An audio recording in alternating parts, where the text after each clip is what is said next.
here where the purport goes far beyond what is in the actual verse. This is not a statement about spiritual principles. This is not a statement about who is God, or the nature of God, or the nature of the soul, or our relationship with God. It's a statement about human psychology. And as such, now, we also have a situation here where the purport goes far beyond what is in the actual verse. And so I think it's an interesting point because, of course, we are followers of Prabhupada. We do follow Prabhupada. And Skype, since we both hear Ustream and Skype.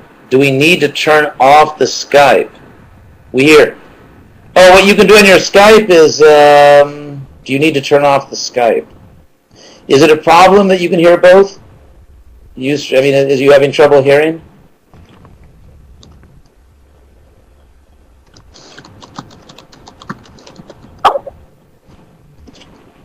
If you turn off the Skype, then I can't see you, so it's always fun to see the people you're talking to, especially to make, I can tell whether you're laughing at my jokes or not.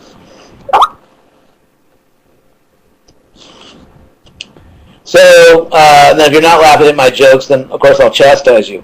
So,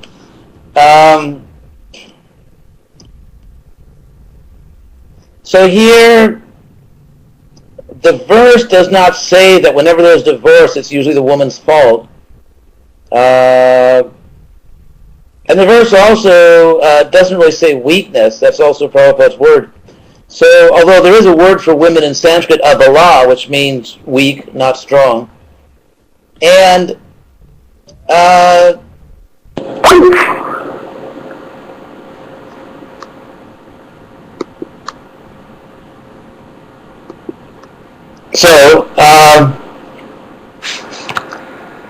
just trying to find out in Sydney whether we're still connected to Sydney.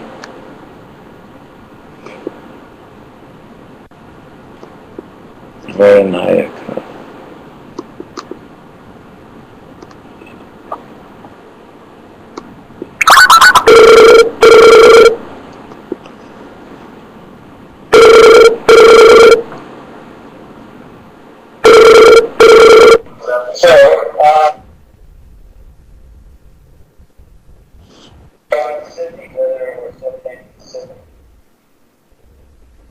So I was just wondering in Sydney whether you can still hear. Is it okay? So, what do we do in a situation where, on the one hand, Prabhupada has told us that his authority, Prabhupada said actually hundreds of times, his authority comes from the fact that he's simply repeating scriptures.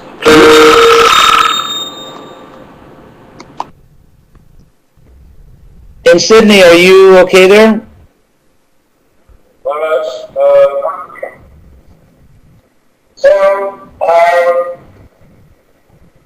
Would you rather just go on Ustream and not Skype? Okay. Anyway, I'll just continue speaking the class. A situation where, on the one hand, Prabhupada said many times that his authority comes from the fact that he's repeating Shastra, and then in his purpose he may say something which is not exactly in the Sanskrit verse. So there are different verses in the Bhagavatam that speak about the weaknesses of men, their pride, the weaknesses of women, and so on. So here you have Prabhupada making a statement on the cause of divorce or cause of separation, saying that in most cases where men and women separate, it's the woman's fault, or it's due to womanly weakness. So, as followers of Prabhupada, do we take that as an infallible statement? To what extent do we look at science? To what extent do we consider our own life experience? And let's say if someone's a leader in the Hare Krishna movement, has to do marriage counseling, and our own experience of men and women that have separated, and why they separate, and so on. So also, another point, just to sort of lay everything out on the table, it's a very interesting story where, of course, Sati went to her father's house, Daksha's house, and then Lord Shiva, Daksha insulted his son-in-law Shiva, and Sati therefore committed suicide, or at least she burned up her body by yoga fire. And then Lord Shiva didn't appreciate at all what had happened. He came and just started killing people. So, of course, Lord Shiva is a great personality. Lord Shiva is a great personality, and to offend him is a very great offense. At the same time, here's a problem between in a family. It's a family problem between the father and his son-in-law, and of course we can't imitate this behavior of Lord Shiva, but it is, what I'm getting at is, if we look at other religions in the world, we sometimes find in scriptures, the Bible or whatever, Quran, a certain justification of violence at a certain level, which many people in the world are not comfortable with.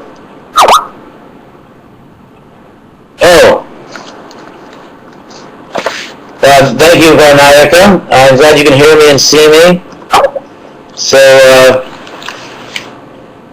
for example, well, I just said in the Bible, the Quran, and other scriptures, so many intelligent people probably would not be comfortable with the idea that if your father-in-law insults your wife, go and cut his head off. I mean, imagine if people actually did this. Imagine if people actually went and murdered other people. Well, the unfortunate thing is they do. I mean, a certain sort of, I don't want to say healthy percentage, but a certain large percentage of murders take place among people that know each other. Family things where, problems in the family and someone shoots the people in their family. This, of course, has been developed with fine art in the United States. And the United States, in addition to exporting basketball and Coca-Cola, also has given the world other valuable gifts such as serial killing. But anyway, so there are these crimes of passion. So Lord Shiva. Now, what about Sati's behavior? I mean, Sati's behavior was extreme. You could say, I'm not saying it's wrong, or it was the wrong thing to do. She went, the Bhagavatam here clearly says she was vimudhati, her mind was bewildered, and she should not have left her husband and gone to, I mean, certainly an unforgettable lesson for a wife not to run back home when you're unnecessarily. But she goes back to her family, she's insulted, and worse, Lord Shiva's insulted, and she decides to commit suicide.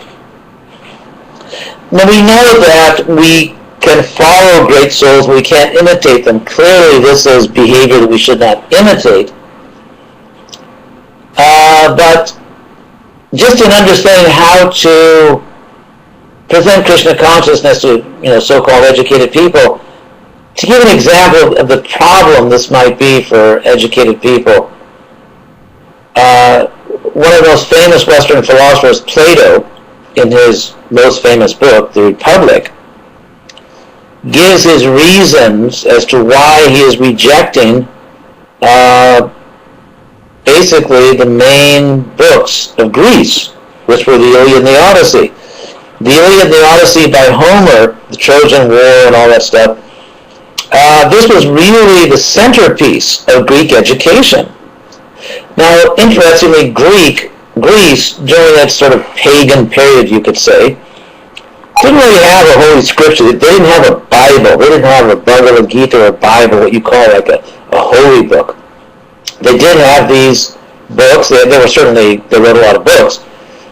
But the Iliad and the Odyssey, they weren't like sacred, infallible scriptures, but they were really kind of the center of Greek culture.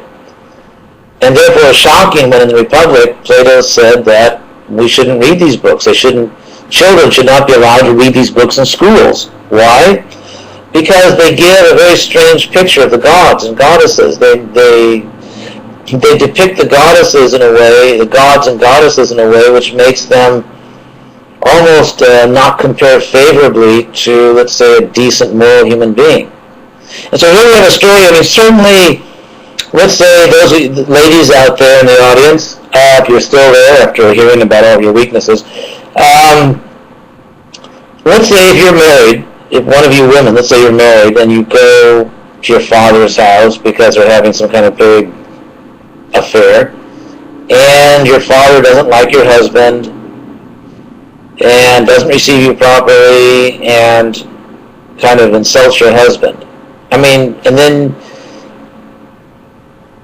I would say don't kill yourself over it. I mean, that's the kind of advice anyone would give. Well, don't kill yourself. I mean, it's not such a big... Just if you don't like what's going on, just leave. I mean, you could say Sati might have just left and said, you know, you guys are creeps. And for those in Australia, creep is a word used in America. It's a derogatory word. So Sati could have said, you guys are a bunch of creeps. I'm out of here. But rather she took I think what must be considered an extreme measure, and she committed suicide because her father insulted her husband. Of course, her husband was the great Lord Shiva, who was a great personality, and I'm not saying that she did the wrong thing, but it is an extreme act to kill yourself because your father doesn't like your husband. And then when Lord Shiva heard about Sati's extreme act, he engaged in an act which also probably would be taken as somewhat extreme. I mean, imagine if a lady went home to her father's house for some affair, some big thing that was going on, and her father insulted her husband. The lady killed herself right there in the middle of the family party. The lady just killed herself. Burned herself alive, and then when the husband found out what happened, he comes to his father-in-law's house and murders it, cuts his head off, and just starts killing large numbers of people and, you know, mutilating people. It's on the human level, not among great souls like Shiva and Sati, but on the human level, it's not what civilized human beings do. And so, of course, then that famous distinction is made in the Bhagavatam that we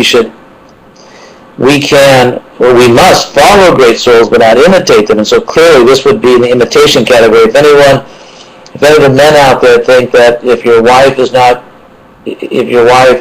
doesn't get a good reception from her parents and her parents criticize you as the husband, that she should kill herself and you should go kill them, probably not a great idea. And so, of course, Lord Shiva is a great soul, and then in Prabhupada's purport, he's saying how when men and women separate, when there's divorce, it's usually a woman's fault.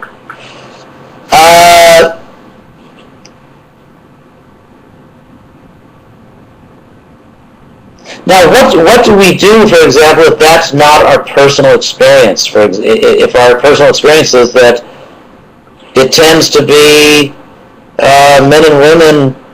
Well, let me give you an example. In Sanskrit, the word for sexuality, or just like boy-girl stuff, is mituni or maitunya,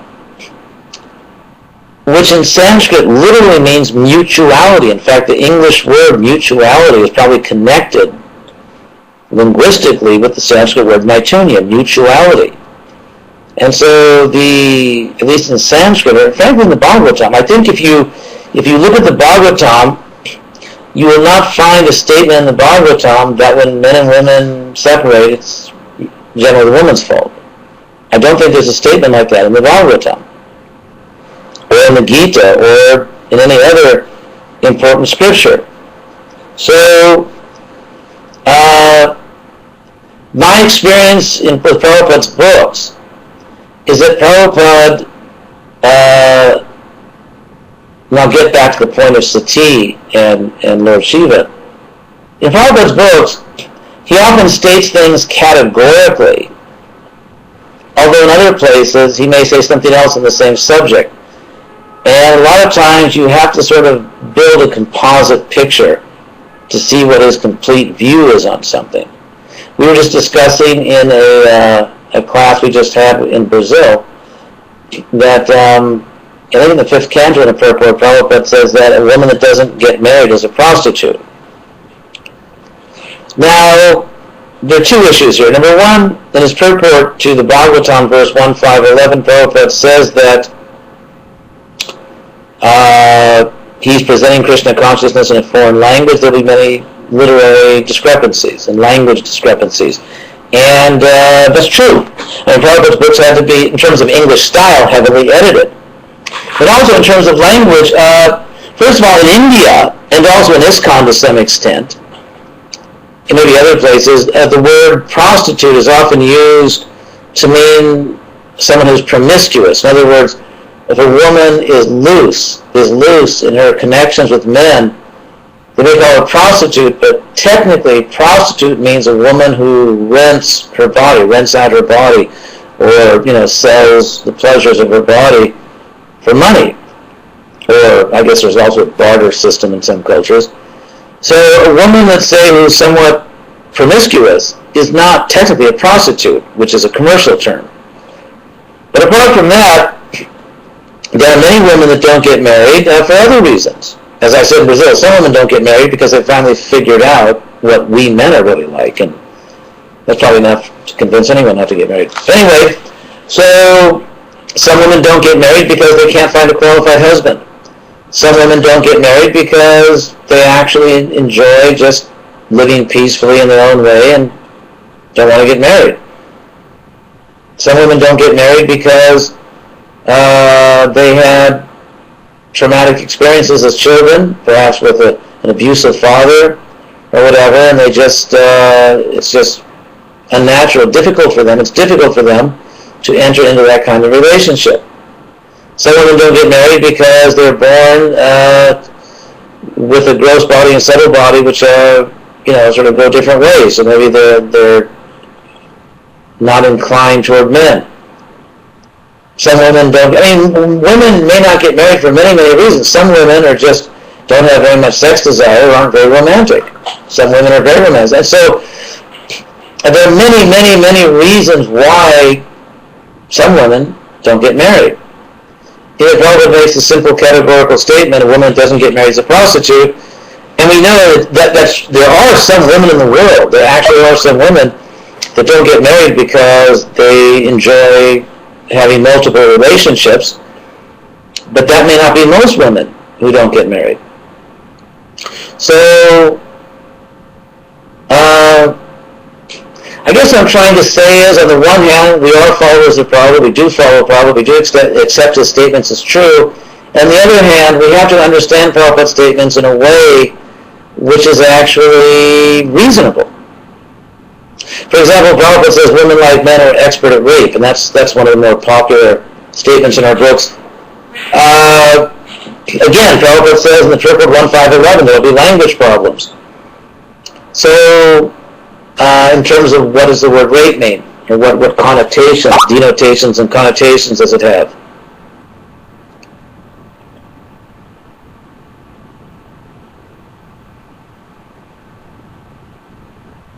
Oh. That's Giri Hari trying to tell me something.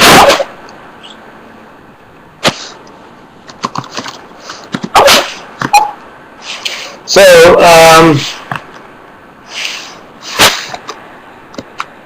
let's see. Oh, there we go. So, at the same, Prabhupada said religion without philosophy is fanaticism or sentimentalism. Now, there are certain statements which are in the scriptures, such as the nature of God, the nature of the soul, how society should be organized in terms of varnashram. These are sort of universal, powerful statements in scriptures, and Prabhupada teaches those things very clearly and effectively. There are other statements or other areas which are, you could say, mundane sociology, psychology. Now, Chanakya Pandit is not Shastra. Chanakya Pandit is not scripture. And there are certain areas of life where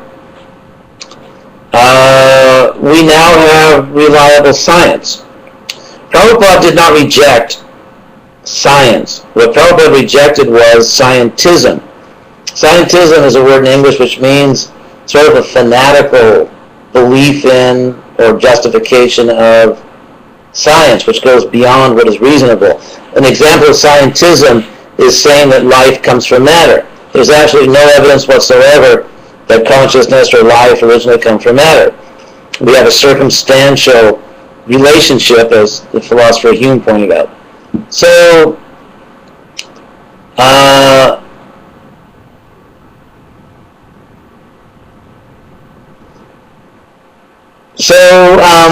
science though is actually a good thing. Science is a good thing.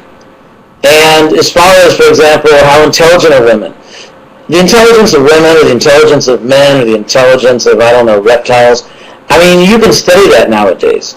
Those are things that you can really scientifically study. It's not demonic science. It's just science. It's real science. For example, Prabhupada was personally not inclined to get much exercise, just the way he was, the culture he grew up in. He wasn't inclined to get much exercise until a doctor in New York kind of chastised him in an affectionate way and said, "You've got to get exercise," because Prabhupada had a heart attack. Prabhupada changed his lifestyle because the doctor told him something. He didn't say, "That's karmi science," or he started taking morning walks. That's why Prabhupada started doing morning walks, because the doctor told him he had to. That's science. So science can study male and female intelligence, and we can get reliable information about that. So nowadays, people are not going to believe something about gendered intelligence, male or female intelligence, because Chanakya Pandit, who was not even really a Vaishnava necessarily, and his works aren't Shastra, because Chanakya Pandit says something. People want to know what's scientific. Frankly, I want to know what's scientific. And so, if you study men and women, there are differences. Men and women are different. Actually, the French have a funny saying. The French say, "Vive la différence," long live the difference. But anyway, men and women are different. And in some ways, men are more intelligent. In some ways, women may be more intelligent. For one thing, nowadays, in the modern world, to say that you're more intelligent, that this person's more intelligent than that person, is a tricky thing, because intelligence in science nowadays is not really spoken of in the singular. We have to ask the question, do you mean artistic intelligence, emotional intelligence, mathematical intelligence, philosophical intelligence, spiritual intelligence, organizational intelligence? What intelligence are we talking about? So, the blanket statement, A is more intelligent than B, is not really the way that intelligence is dealt with in the modern world. That's why, for example, in America, when people take these college entrance examinations, there are different sections. There's a language section, whatever your native language is. There's a mathematical section. There may be an essay question. The reason they have all these different tests is because there's different kinds of intelligence. So this is not something the demons say or something the karmis say. It's just the real world. In the real world, there are different kinds of intelligence. And for example, there are many cases that I've seen where a husband and wife break up because the woman wants to be a devotee of Krishna and the man doesn't. So does that mean, is that the woman's weakness, that she wants to be a devotee? Or what about a woman who doesn't get married because there's not an appropriate arrangement? Is she a prostitute, of all things? What if she's not a prostitute? What if she's just a secretary or a manicurist or a medical doctor or a truck driver? So again, the point I'm trying to make is, I believe that we must accept Prabhupada, we must follow and serve Prabhupada, but we must understand him in a reasonable way that does not turn us into irrational fanatics who say things which just aren't true. So I believe that's what we have to do. It is actually our duty to Prabhupada. And when Prabhupada said that what I'm saying is true because I am not inventing anything, I'm not concocting anything. As we all know, Prabhupada said this many, many, many times. I'm not inventing anything, I'm not concocting anything, I'm simply repeating what is in Scripture. So I personally take that very seriously. When Prabhupada says that, I really believe it. I take it seriously. And therefore, I believe Prabhupada is telling me that I am speaking from an absolute platform when I am quoting Shastra, when I am delivering to you what I've heard from the Parampara. In those moments, my speaking is infallible. Prabhupada was directly asked, point blank, are pure devotees omniscient? And he thought that was a silly question. Of course not. To be a pure devotee doesn't mean omniscient. It doesn't mean you know everything about the material world. So when there are statements which A, are about the material world, not spiritual things, and B, are not from Scripture, are those statements infallible and absolute? Personally, I don't think they are, not because I don't have faith in Prabhupada, but just the opposite, because I do have faith in Prabhupada, and that's what he taught us. So, in other words, the simple question is, do we apply Prabhupada's teachings to everything in the universe except him? Does Prabhupada himself, does Prabhupada's position, does he stand outside of his own teachings so that you cannot apply Prabhupada's teachings to Prabhupada? If we don't apply Prabhupada's teachings to Prabhupada, what is our authority for coming to a certain understanding of Prabhupada? If you say, well, he told us that, okay, but he told us to read his books, he told us to read the Scriptures, he told us that he's infallible when he's quoting Shastra or repeating something from Parampara. So, someone could say that, well, for example, Prabhupada often said that there's polygamy in Vedic culture because the female population is always greater. Now, if you go down to your corner store in Sydney or anywhere else and buy an almanac, the almanac, and look up the populations of many different countries, you'll find that, in fact, there are many countries where the female population is not greater. And often, the female population is greater because women live longer. The men are dead. I mean, the women live longer in general. And so therefore, among older people, there's more women because they live longer. But if you look at men and women of marriageable age, which may say like 15 to 45 roughly, or whatever, you'll find that in many countries, there are not more women than men. Now, as far as polygamy itself is concerned, we have irrefutable evidence that in Vedic culture, it was a problem. The Vedic culture tends to be inclusive and adapt to reality rather than just generate massive hypocrisy. The Christian strategy was kind of very high principles and massive hypocrisy. The Vedic strategy has tended to be more reasonable principles, less hypocrisy. Now, the irrefutable evidence that polygamy was always problematic in Vedic culture, there are two types of evidence. One is linguistic. The word co-wife in Sanskrit is sapatni. Interestingly, the same word, sapatni, sapatna, means enemy. Enemy. So what does that tell you if the word for co-wife also means enemy? And what does that tell you? Also, in the 6th canto, we find King Chitraketu finally, with millions of wives, had one son, and his co-wives murdered the child, infanticide, right there in the Bhagavatam. Murdering a baby. Why? polygamy.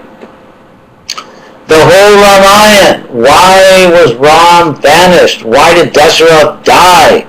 Why? Very simple, polygamy. Why did Pandu die? Polygamy. So you have some of the, because he was chasing his second wife and he died. So you have all these cases where polygamy is actually a disaster. And yet it was allowed because people can do it anyway. I mean, if you look at the modern world, I know in Australia, everyone in Australia, even the non-devotees, everyone is, celibate outside marriage. Probably hear you laughing all the way from Sydney, even without a microphone. But the fact is now, there's massive adultery, there's massive promiscuity in the modern world. So in the Vedic culture, they had a particular strategy or a particular... And polygamy we find mostly among Kshatriyas anyway. And if you know political history, look at King Henry VIII. I mean, my God. It's the rule. It's more often than not, political leaders have all kinds of affairs. In fact, in America, it just came out now, one of our former candidates for president, John Edwards, who was, one of his strong points was he's such a family man, good family values, and he just admitted an adulterous affair. So it's kind of real-world principles. But, so the Bhagavatam often does, or this Vedic culture, say, okay, you're going to do this anyway, so at least regulate it, like wine, liquor shops. But then there's so many stories showing it's really a disaster. So polygamy was never a great idea. I mean, it never really worked that well. The female population is not really greater in many countries. So, in the modern world, I believe we have to present Krishna consciousness in a reasonable way and allow Prabhupada to define himself.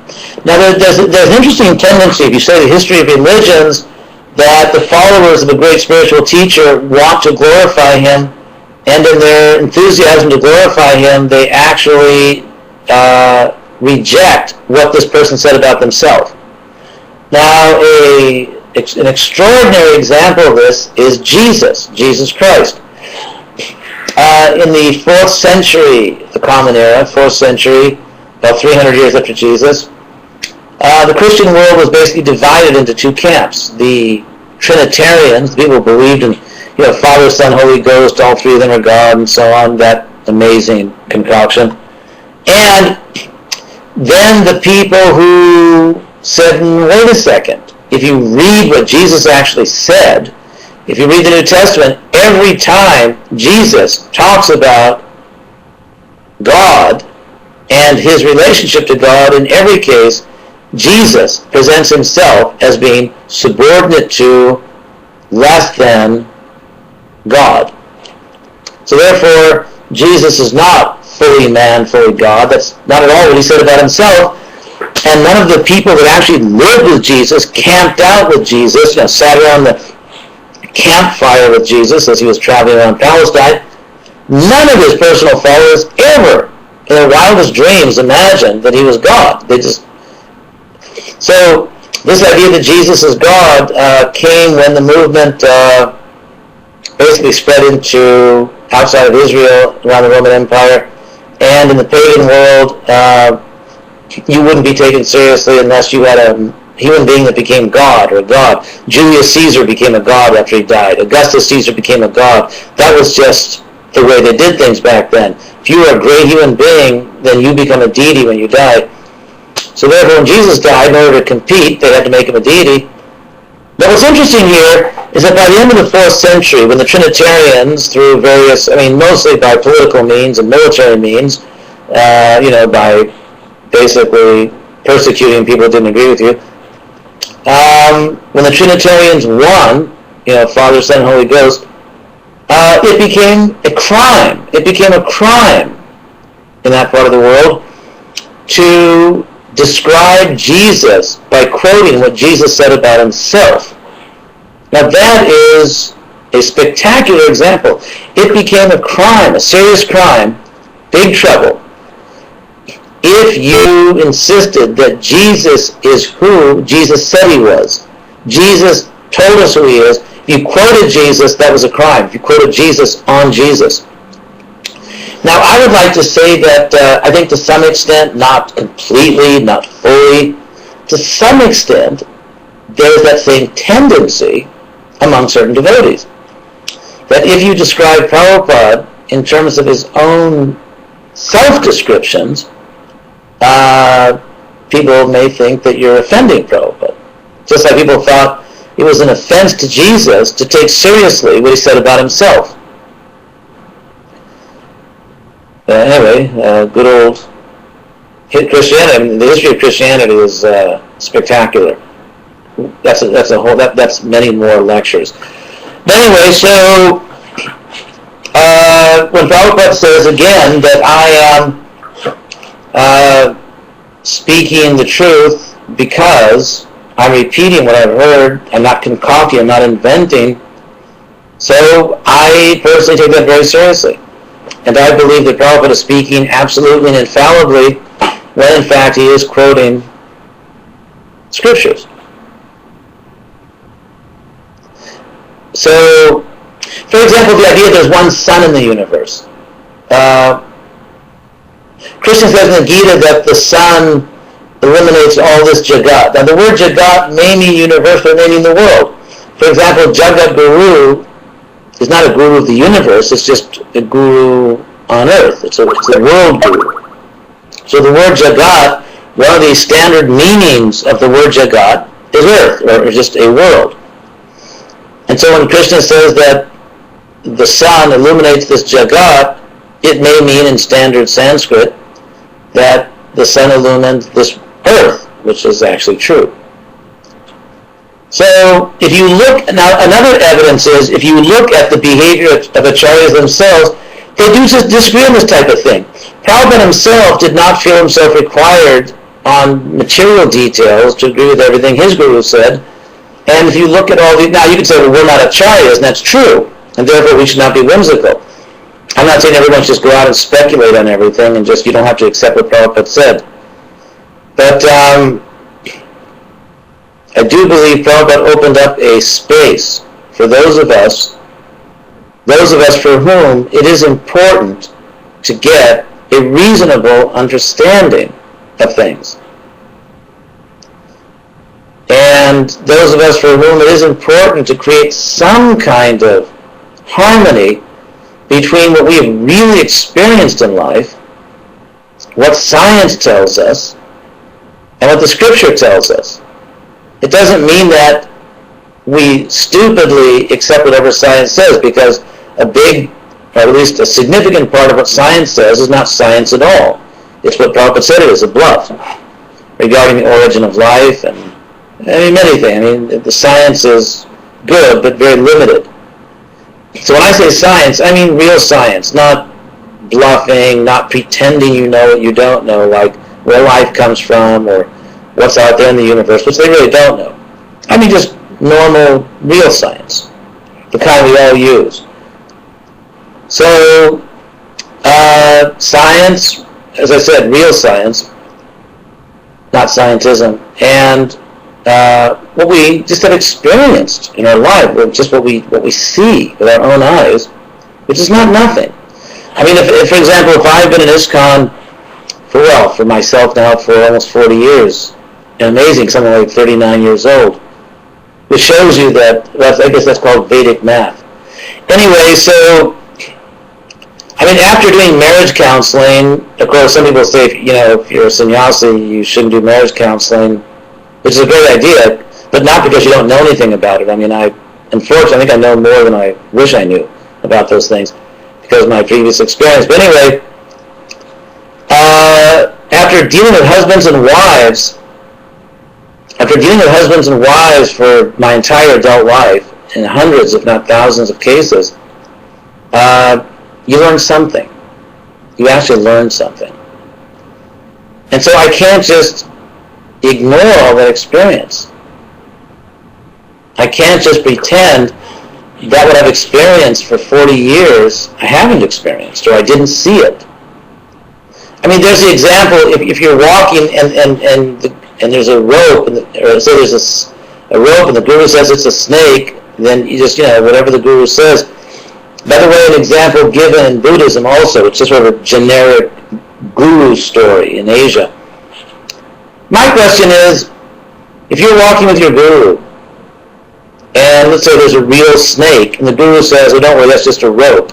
And what if that real snake that the guru just called a rope is going to bite your guru, and it's a poisonous snake?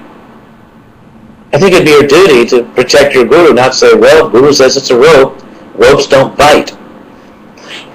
I believe that I'm a bona fide guru. I don't say I'm a great devotee or a great guru. I just think I think I do have the minimum qualifications, if not whatever. So I believe that I do not have the power to change ropes into snakes or snakes into ropes. I sincerely believe that I just don't possess that power. And I also know that sometimes, just because we have material senses, we just get things wrong on the material level. I don't think I get theology wrong in terms of like who is God and what's the soul. I think by Prabhupada's mercy, I think I've learned that. But sometimes driving a car, when I'm driving in my car, say the disciple's driving, and I say turn right, and the disciple goes, well, actually it's to the left. I mean, what if it really is to the left? I mean, anyone that's ever driven their guru in a car probably has had some of these experiences. So, one thing I think we have to keep in mind, and that is that instructions like the guru says a rope's a snake, I think we have to keep in mind that Guru Krula, which is when most people in Vedic culture had a daily relationship with the guru, in Guru Krula. Because once you left Guru Krula, people didn't really live under their gurus. So a lot of these instructions about how to behave with the guru from Guru Krula, and we should remember Guru Krula was elementary school. So this thing, rope is a snake, not in that language. I got the same instruction from my mother, who told me when I was growing up that I went to school, you do whatever the teacher says. If I came home and said, oh, the teacher did this wrong, that wrong, my mother wouldn't hear of it. In our house, myself and my three brothers, our house, the rule was, you do what the teacher says. When I was in elementary school. Once I got older, I think no one could make me do what they said, but at least in elementary school, I remember as a child, just do what the teacher says, and that's the end of it. So, these instructions like, you just sort of blindly follow, rope's a snake, I think those are instructions given to children who are going to elementary school. And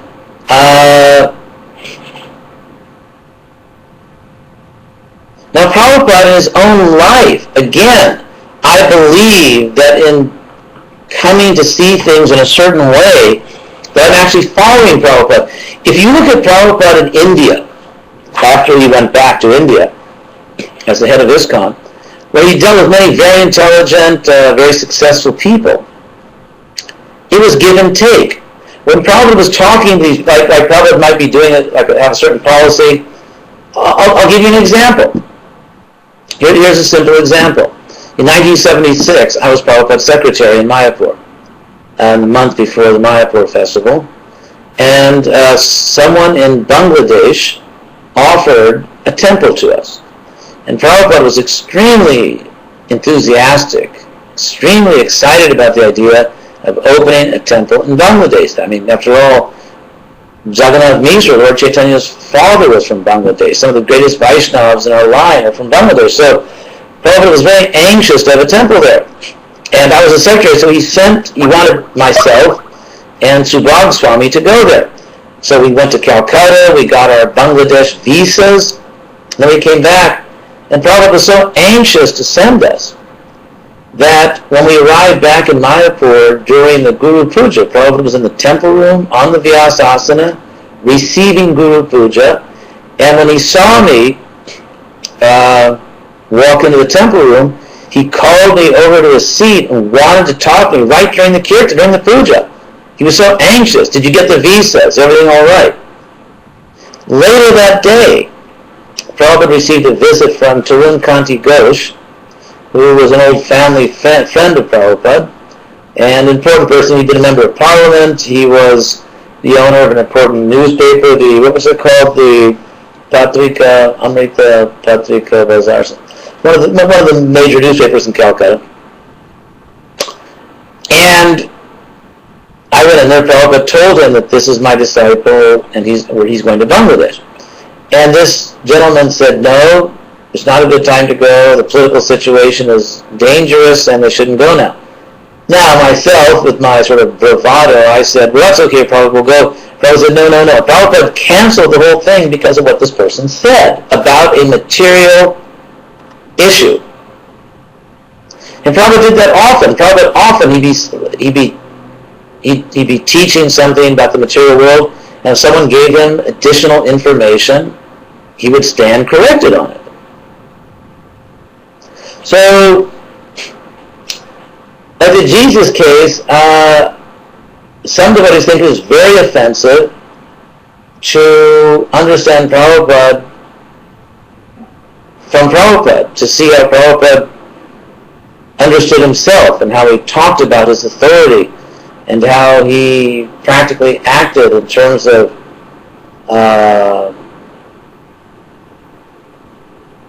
retracting statements he had made or changing things about material affairs, not about spiritual things. About spiritual things, Prabhupada was absolutely the immovable object. On spiritual things about Krishna, no, that was very, very different. But on material things are material things. So the idea, because of Prabhupada's role in ISKCON as the Acharya, and we all joined the movement at a time, no one even knew how to keep their bodies clean, how to clean yourself after you go to the bathroom. I mean, we were just really coming from a hippie background, so Prabhupada really had to sort of materially mother us or educate us how to cook, how to clean. And so because of that, I think there's a very strong impression in ISKCON that a bona fide guru is someone who is materially and spiritually perfect. It is one of the 26 qualities of a Vaishnava, not just a guru, that he's daksha, expert. By the way, from the Sanskrit word daksha, expert, we have the English word dexterity, which means expert. So, but that impression of the guru is someone who is materially and spiritually omniscient, who knows everything, who, everything from a cure for the common cold to, like a walking almanac. I would suggest this is not really what gurus were in Vedic culture. And it's not the way Prabhupada presented himself. He took on a certain role because there's no one to take care of us. But in fact, if you look at Prabhupada's teachings and the way he taught and interacted with people in India, where people were not spaced out former hippies, they were actually some of the most competent people in the world. It was very different. Prabhupada took a very relative view of his own material knowledge. He dealt with his own material knowledge in a very relative way. He was constantly changing things, correcting things, replacing things. So, as far as why most people get divorced, I would say this is something which is the province of social science. I think it's ultimately something which needs to be looked at in social science. And of course, I'm not saying Prabhupada is wrong, we should reject what Prabhupada says, but we need to see where this statement about a material phenomenon, where it fits in. Let's say it's true, because Prabhupada said it, we have to see what is its niche. In what circumstances is it true? In what context is it true? And there are other contexts. It's just like if Prabhupada says a woman doesn't marry because she's a prostitute. That's true for certain women. And it's not true, I would say, for many, many women.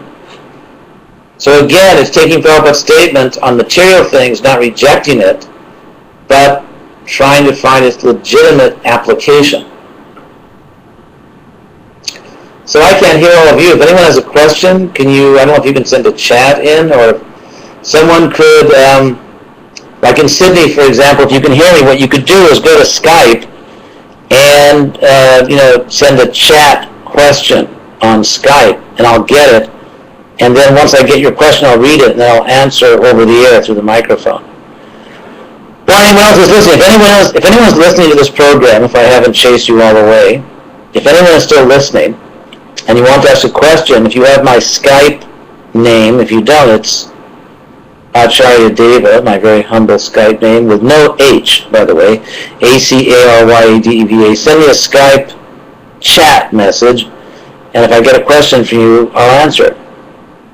If I don't get a question in a few minutes, I guess you'll all be free.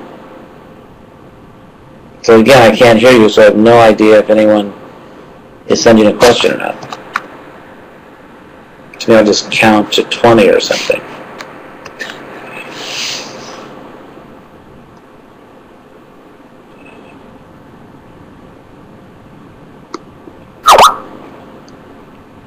Okay, very good. Varnayika from Sydney just told me that they are preparing their questions via counterattack or something. Let's see. Curious to see what their questions will be. Again, anyone else that wants to ask a question, send me a Skype message, or if you're on Uvu or Voodoo, through any means that I can receive. Theoretically, we should be able to send chat messages through ustream. It just doesn't seem to work very well. So when people sent ustream chat messages, I tended not to get them.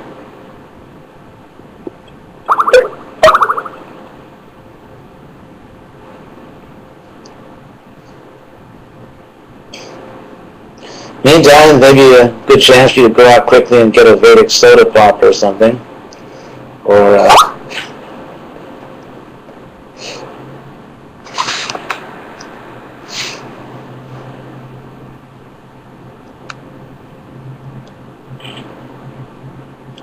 I just got one word from Sydney, you.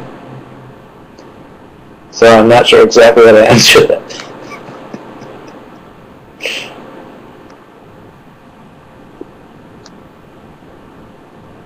They're still writing. What you may want to do is send one question, and while I'm answering it, write the next question. So, unless this is a very long question, unless you have a really bad keyboard.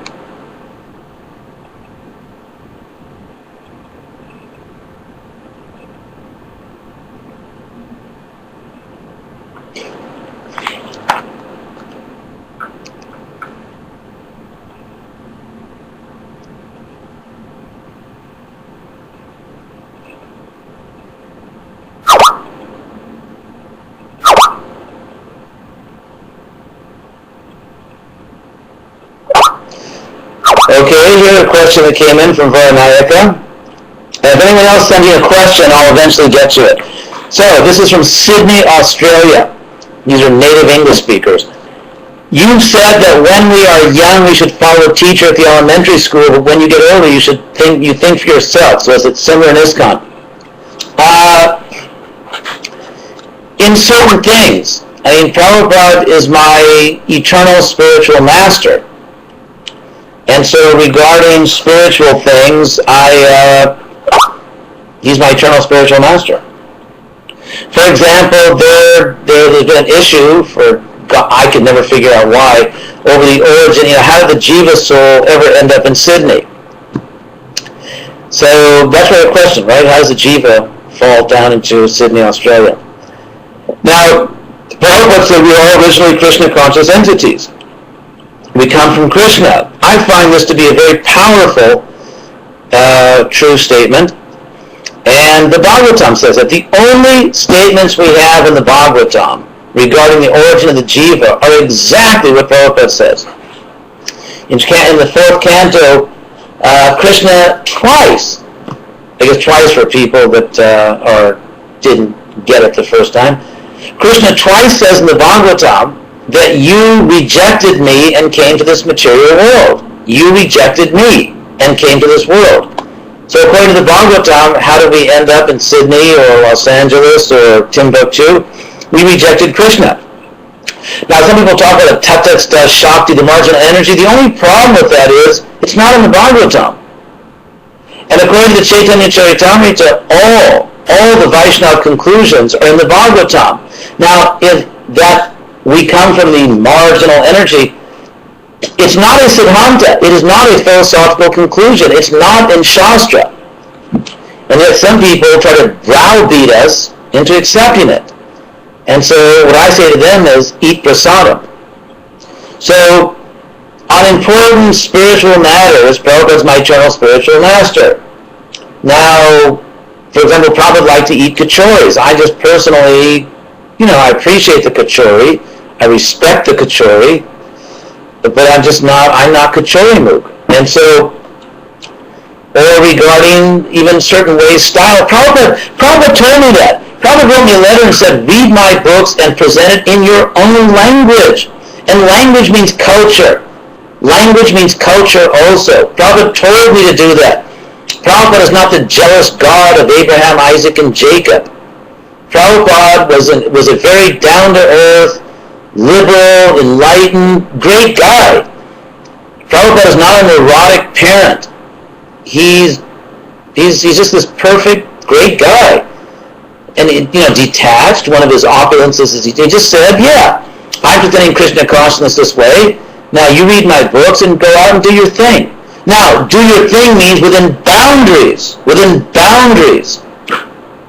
Just like, for example, there's a famous story which I think is not in the Ramayana, but never mind, still a nice story, where Lakshman drew a ring for Sita and said, you will be safe inside this circle. Prabhupada drew a circle, and we are safe inside that circle. But inside that circle, you can do your thing. So, now, to clarify, if we read something in Srila Prabhupada's purports that is different from our life experience, then we can consider Srila Prabhupada's purports are fallible, doesn't it that opens us up to interpreting Srila Prabhupada's purports incorrectly?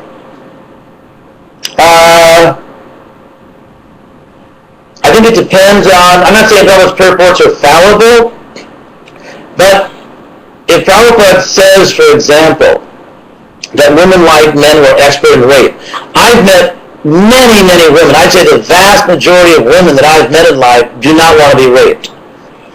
And I have met many women who have a much more favorable attitude toward men who are somewhat aggressive if it's the case that they're attracted to the man. If a woman finds a man attractive, I would say in general, not all women, everyone's different, but I would say generally, as a rough generalization, when a woman is attracted to a man, she prefers the man be a little aggressive and take the initiative and not be like a woman. I mean, I don't want to get into the gory details of mating rituals, but if a man's attracted to a woman and she's sort of a regular woman and he turns out to be kind of shy and effeminate, or it's not a great thing. So there are some women, frankly, I guess, there's even a joke about this in that Monty Python movie, The Holy Grail, where, these women were cloistered, they were sort of, in the Middle Ages, there were a lot of involuntary nuns, and they were these, in this castle, they were just kind of like, they're wild, they had all these fantasies about some men coming and taking advantage of them. So undoubtedly there are some women who would not be disappointed if some man just came and, whatever. But that's not most women. And what does the word rape mean there? What's the history of the word rape? What did rape mean in Victorian English and so on? So what I'm trying to do is not say Prabhupada's purports are fallible. I'm trying to say that we have to contextualize things, which Prabhupada himself does. Because Prabhupada himself will say one thing here and one thing there. So it seems to me Prabhupada himself is setting the example that we have to look at everything Prabhupada says on a particular subject and then figure out what's the big picture here. And also, if it turns out, it seems to me that it would be absurd to say that every unmarried woman, every woman that's not married is a prostitute. That would be absolutely absurd to insist upon that as a categorical, absolute truth, no footnotes, no contextualizing, nothing. It's just a simple, absolute truth. So, or that women like men were expert in rape, or that the population of women is always greater. Prabhupada, for example, said that, not a purport, but a conversation, that homosexuality is so degraded you don't even find it among animals, but we do find it among animals. So, like in the case here, Prabhupada says generally it's a woman's fault if there's divorce. I really would want to know what social science says about that. Now, of course, in social science, they may feel it's okay for a woman just to kind of, say whatever she wants to the husband. You don't have to be nice or anything. So I would filter the social science so I could see, what's going on there. But, so no, I don't reject what Prabhupada says. But I'm following Prabhupada's own example in two ways. Number one, I'm following Prabhupada's own example in contextualizing what he says, because Prabhupada does create context in which he says various things about the same topic.